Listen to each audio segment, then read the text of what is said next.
Mārtiņ, daudz cilvēku domā, ka visi logi ir vienādi un garlaicīgi. Vai tā ir? Es teiktu, ka noteikti, ka nē.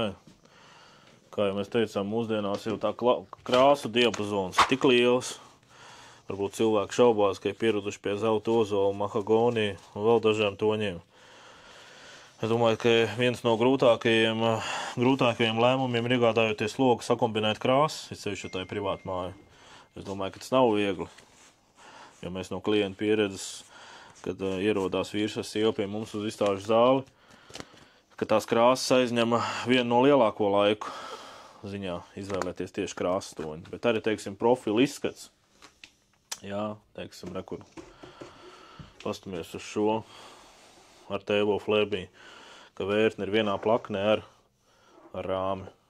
Jā. Tā kā tas arī iedod ļoti izskatu. Nu, krāsa un loga profilu formu. Un tie jaunie profili, protams, vairāk ir kantaini. Tu rādīs vai kaut ko darīs? Jā, redzam vairāk kantainās formas visur.